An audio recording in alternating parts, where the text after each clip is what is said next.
अस्सलाम वालेकुम जी। मैं नाफा महमूद नासिर स्नैसी चैनल का मुखातब हूँ।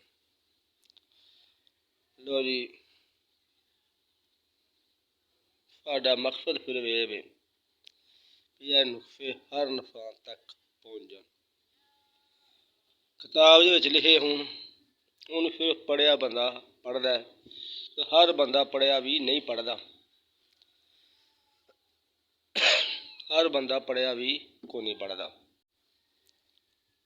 सिर्फ किहड़ा बंदा इस काम का शौक रखता वो पढ़ता, दूसरा बंदा इन्हू बिल्कुल नहीं पढ़ता। इस तरीके वीडियो बनी हो नैट के उत्ते आई हो तो कोई ना कोई भैन भाई देख के तो फायदा लै सकता। लो जी, अज का साडा मौजू है बवासीर।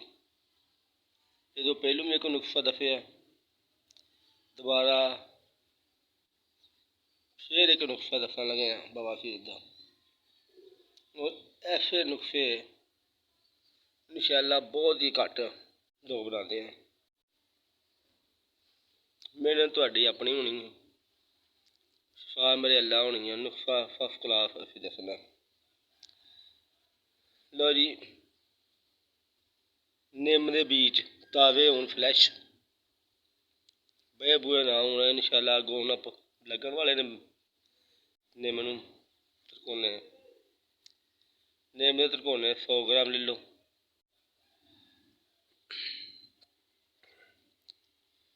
ਉਹਦੇ ਵਿੱਚ सौंफ पा लो 20 ग्राम,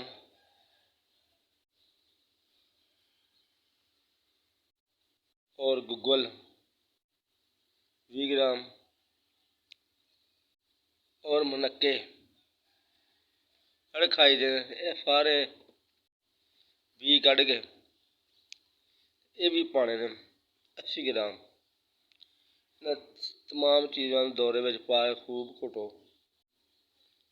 बिल्कुल चने बराबर गोली बना लो।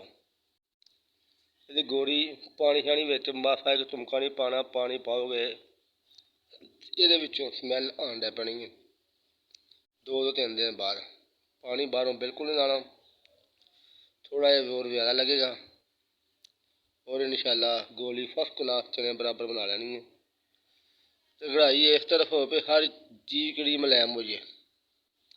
कितनी अच्छी क्वालिटी की कढ़ाई होएगी उन्ना अच्छा रिजल्ट इसदा होएगा। लो जी, इनू बना के ते रख लेना। कदों खाना खाना है, खाने दरम्यान एक गोली पानी नाल खा लैनी है। जिन्होंने ज़्यादा खून पैंदा है, ज़्यादा तकलीफ है, वो दिहाड़ी 3 खुराकां मेरियां लै सकदा। इसदी पहली खुराक लैण दे नाल ही जिहड़ी वड्डी आंत च फौज पई हुंदी है और पेवा हुंदा है ओह बह जांदा है और बंदा खून बंद हो जांदा है, खाना भी नरम हो जांदा। लो जी, ऐसे नुस्खियां दे नाल इंशाअल्लाह असीं मिलदे रवांगे। सानूं दिओ इजाज़त। ये सी अज दा नुस्खा। खुदा